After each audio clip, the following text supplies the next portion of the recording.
11,000 feet beneath the ocean's surface, Tim Taylor and his team of underwater experts are searching for treasure, but not the kind of treasure you'd expect.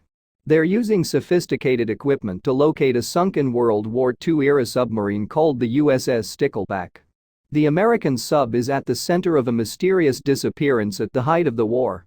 And if Taylor and his team are able to find it, they'll be the first people to lay eyes on the vessel since 1958. Divers finally found the Eerie wreck of a Cold War-era submarine. Divers finally found the Eerie wreck of a Cold War-era submarine. That means that the sub was missing for 6 entire decades. Taylor and his team found the lost sub using cutting-edge technology, including remotely operated vehicles, high-tech sonar, and imaging equipment. The Stickleback had actually split into 2 parts. And as Taylor has pointed out, the submarine's crewmen were incredibly lucky to have survived. Usually, when a sub sinks, the crew is trapped aboard. That fact alone is enough to understand why Taylor had been so obsessed with tracking the sub down. But it's not the only reason why the USS Stickleback is special. Its Navy designation was SS-415, one of the 120 Balao-class vessels built during World War II. Yet only the Stickleback would go on to play such a storied part in history. Given the craftsmanship that went into the Balao subs, it's perhaps not surprising that they were classics of warfare. The first of this class, the USS Balao, was launched in October 1942. It massively improved on the previous Gato class of submarines. And yes, all the Balaos were named after species of fish.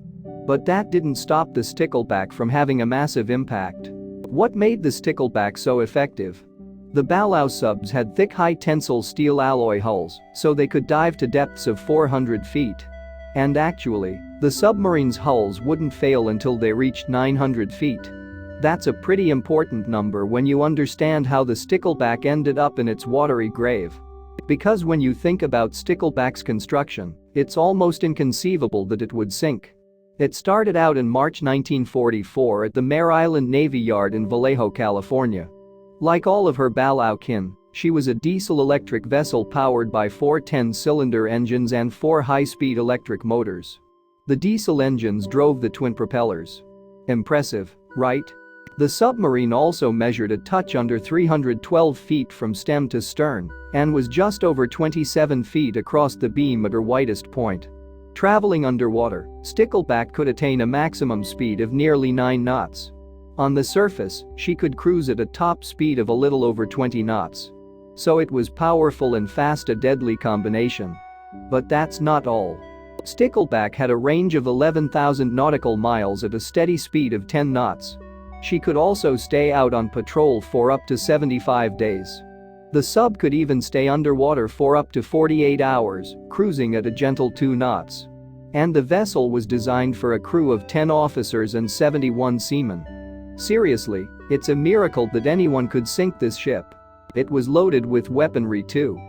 The submarine had 10 21-inch torpedo launching tubes, with 6 of those set toward Stickleback's prow and the remainder at the boat's stern. The sub also had weapons for use on the surface in defense or attack. There was one 5-inch deck gun plus 2 cannons, a Bofors 40mm and an Ehrlichen 20mm. These guns came in handy as well. Stickleback launched on the first day of 1945 and then formally became part of the U.S. Navy in late March. Work on the sub's final fitting out was completed towards the end of May. Her first skipper was Commander Lawrence G. Bernard, but even he couldn't save the Stickleback from its fate. In late June 1945, Stickleback set sail for Pearl Harbor in Hawaii, arriving there after a 6-day journey.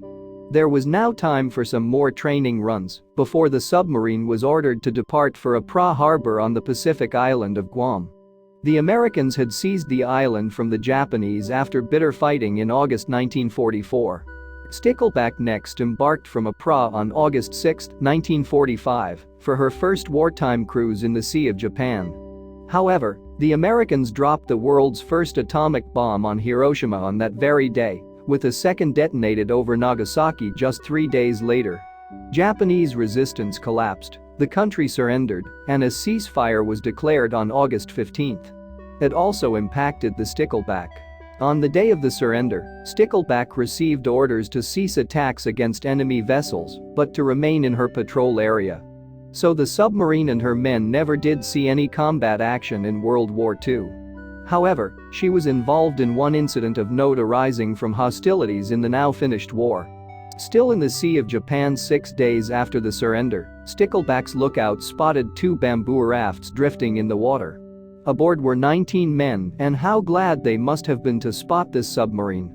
Although they may have wondered what treatment they could expect at the hands of American sailors.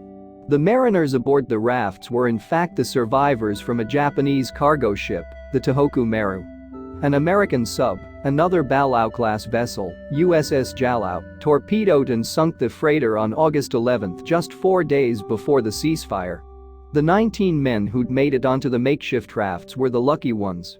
27 of their fellow crew members had lost their lives in the sinking. Stickleback rescued the merchant sailors, giving them food and medical attention. After an 18-hour journey, the shipwrecked mariners were set back on their rafts just off the Korean island of Ulleungdo, where they would be able to land safely. Having delivered its human cargo, Stickleback now headed back to Guam and then on to San Francisco. And then its ultimate fate. Arriving in San Francisco on September 9, 1945, Stickleback now participated in victory celebrations and then cruised north up the east coast as far as British Columbia, Canada. Next came a trip to Pearl Harbor in early 1946, followed by the submarine's decommissioning in June at the Mare Island Yard in California. The crew weren't to know of the troubles ahead for the sub. This decommissioning was far from the end of Stickleback's story. 5 years later, in June 1950, hostilities broke out on the Korean peninsula. The Korean War was a Cold War-era conflict between the US and her United Nations allies on one side and Communist North Korea, backed by China and the Soviets, on the other. The bitterly fought war was far from cold, and it brought Stickleback out of the Naval Reserve and back into service. The Navy recommissioned Stickleback in September 1951 with a new skipper, Lieutenant Commander Roy J. Robinson, at the helm. The sub now took part in training off the coast of California until she was decommissioned again in November 1952. This time, she was withdrawn from service because she was due for a radical overhaul. But it would be too little too late. Stickleback was converted under the U.S. Navy's Greater Underwater Propulsion Power Program, known as GUPPY. This was a concerted effort to update World War II-era submarines to bring them up to standard for operation in the 1950s. Stickleback's conversion would stretch over 10 months and included the fitting of a snorkel, an improved battery and a sonar system. Her upgrade complete, in January 1954, Stickleback sailed to the city of Yokosuka in Japan, her new homeport. The Cold War trundled on.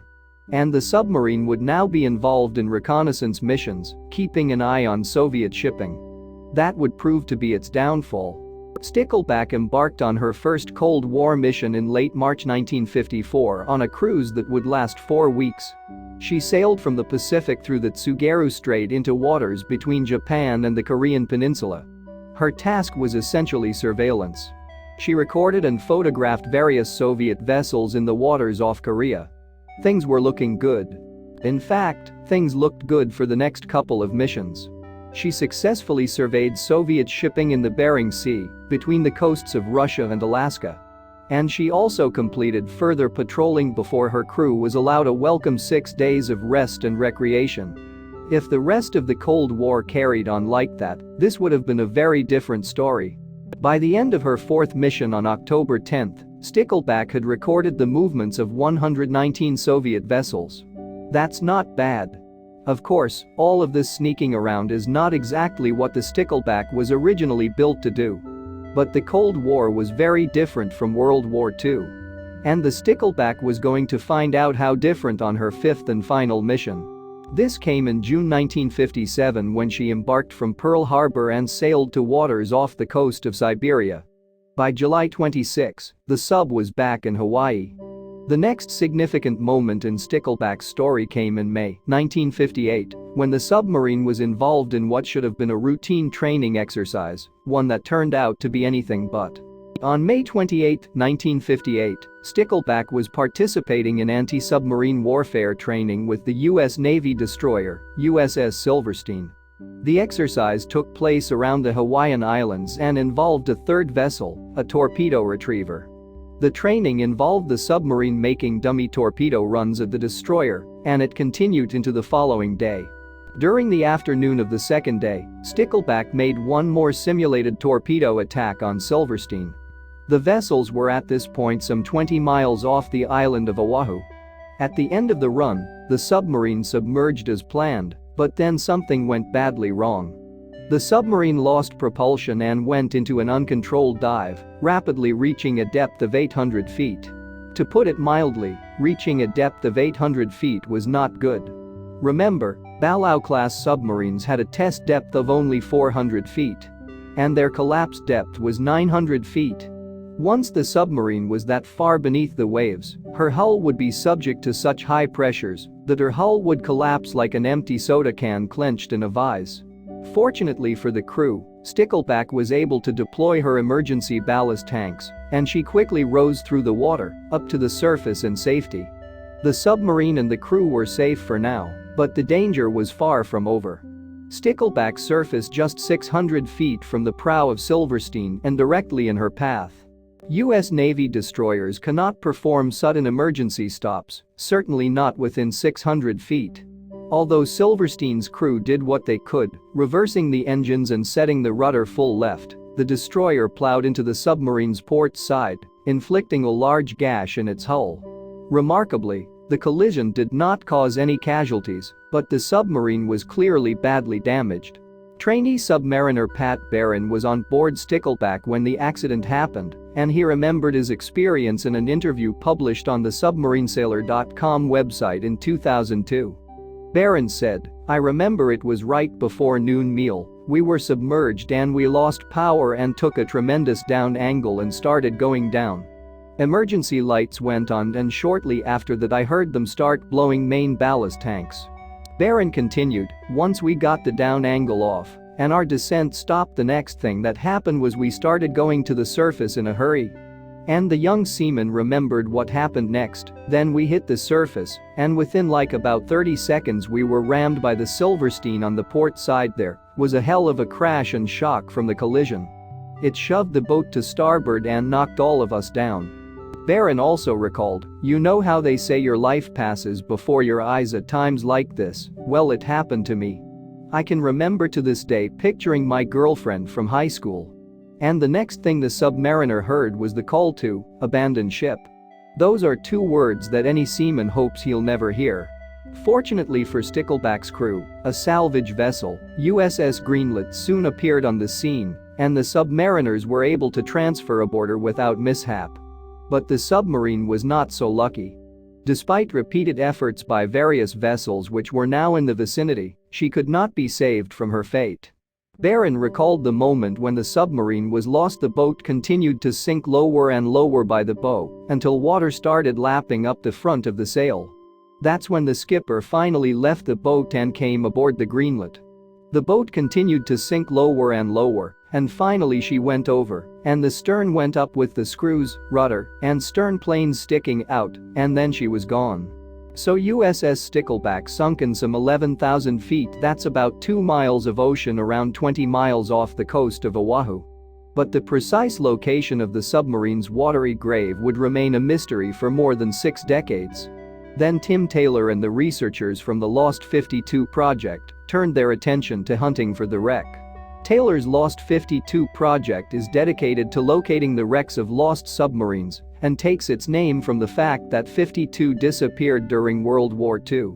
However, Taylor and his team also extend their mission to hunt for submarines that sank during the Cold War. It was during this conflict between America, her allies, and the Soviet Union that USS Stickleback sank beneath the waves. According to the Lost 52 project's website, Taylor's team wants to provide the fullest possible documentation and accounting of these locations for our missing World War II Navy sailors, their families and the nation. The project collates comprehensive data records for each vessel that they discover, with an eye to creating a valuable education resource. Speaking to the Atlas Obscura website in March 2020, Dr. Bob Nayland of the Naval History and Heritage Command highlighted the significance of this and other finds. He said, "Each discovery provides an opportunity to remember and honor the service of our sailors and Marines. And the Lost 52 project has had the honor of finding a total of 6 lost U.S. submarines from World War II and the Cold War in the last 9 years." Thank you for watching. Please don't forget to like and subscribe.